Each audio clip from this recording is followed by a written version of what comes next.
બાચર fielder પાતાળ કુવા વિસ્તારમાં અનિયમિત વીજ પુરવઠાથી ખેડૂતોમાં રોષ, કૃષિ મંત્રીને રજૂઆત। બાચર ફીડર પાતાળ કુવા વિભાગ હેઠળ આવતા વિસ્તારમાં છેલ્લા 1 મહિનાથી અનિયમિત વીજ પુરવઠો, વારંવાર ફોલ્ટ, ઓવરલોડિંગ અને વોલ્ટેજની વધઘટ જેવી સમસ્યાઓથી ખેડૂતો અને ગ્રામજનો ભારે પરેશાન બન્યા છે। આ સમસ્યાના કાયમી ઉકેલની માંગ સાથે શનિવારે કૃષિ મંત્રાલય કાર્યાલય ગાંધીનગરને લેખિત રજૂઆત કરવામાં આવી હતી। રજૂઆતમાં જણાવ્યું છે કે છેલ્લા 1 મહિનાથી કલાકો સુધી વીજ પુરવઠો ખોરવાઈ જાય છે। વરસાદ કે વાવાઝોડા જેવી કોઈ પ્રતિકૂળ પરિસ્થિતિ ન હોવા છતાં દિવસમાં અનેક વખત વીજળી બંધ થઈ જાય છે। ચોમાસા પહેલા લાઇનનું યોગ્ય મેન્ટેનન્સ કરવામાં આવ્યું હોવાનો દાવો કરવામાં આવ્યો હતો, છતાં વારંવાર ફોલ્ટ સર્જાતા લોકોમાં અનેક સવાલો ઊભા થયા છે।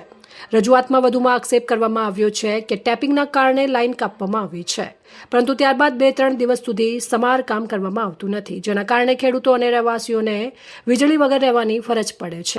પટેલ યતીશભાઈ રામદાસભાઈ, ગામ દોલતપુરા, બાચર ફિલ્ડર।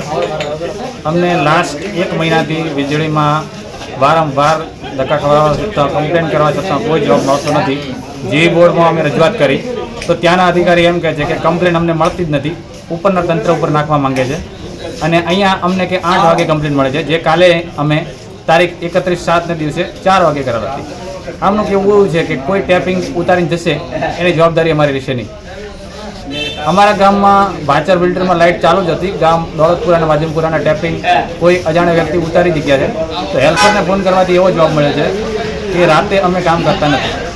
ઉપરાંત લાઇનમાં નવા વીજ જોડાણો આપવાના કારણે ટ્રાન્સફોર્મર અને લાઇન પર ઓવરલોડ વધ્યો હોવાની પણ રજૂઆતમાં નોંધ કરવામાં આવી છે। ક્ષમતા વધાર્યા વિના નવા જોડાણો આપવામાં આવતા વારંવાર ફોલ્ટ અને વોલ્ટેજની વધઘટ સર્જાતી હોવાનો આક્ષેપ કરવામાં આવ્યો છે, જેના કારણે ઘરગથ્થુ અને ઇલેક્ટ્રોનિક ઉપકરણોને નુકસાન થવાનો ભય પણ વ્યક્ત કરવામાં આવ્યો છે।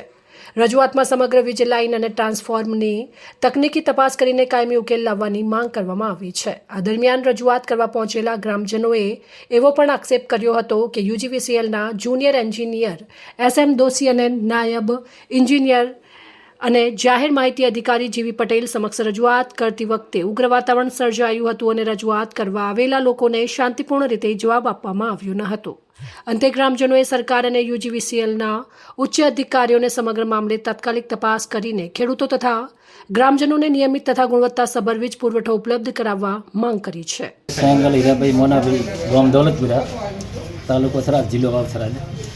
આજ રોજ અમે 1 તારીખના રોજ જીબોર્ડ ખાતે બાચર ફીડરની અંદર વારંવાર લાઇટ ન આવવાના કારણે રજૂઆત કરવા માટે ગયેલા હતા, લગભગ 50-100 માણસો જેવા।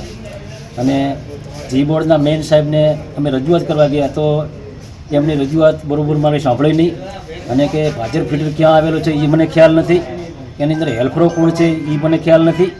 આવું બધું ગેરવર્જ્યું અમારાથી વર્તન કર્યું, અને વધારે અમે એમને રજૂઆત કરવા છે કે સાહેબ આવું ન ચાલે, તમે જવાબદાર અધિકારી છો તો તમારે આનો સોલ્યુશન માટે અમને કંઈ કહેવું પડે।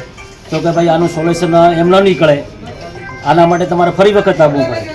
તો પછી અમે મેં કીધું આવું સાહેબ ન ચાલે તો મને પોલીસની ડરવા પડી કે શાલામાંથી ભાગી જાઓ, ને કે હમણાં પોલીસને તમારે બોલાવવી પડશે ને તમને મારપીટ કરવામાં આવશે। તો મેં કીધું સાહેબ પોલીસથી તો અમે ડરતા નથી, તમારે પોલીસ બોલાવી નાખો, પણ અમારું સગવડ સોલ્યુશન આ લાઇટનો થવું જોઈએ। તો કહે છે ભાઈ છે એમ થતો એમ થશે, આજ એ મારા હાથની વાત નથી, ન થાય તો પછી તમારે ફરી વખત અમને અરજી ભરી આપવું પડશે। આવું કયા અધિકારી બોલ્યા? જીબી પટેલ સાહેબ, એવું અધિકારી શ્રી બોલ્યા, દોશી સાહેબ। અહેવાલ જીતુ બારોટ, થરાદ।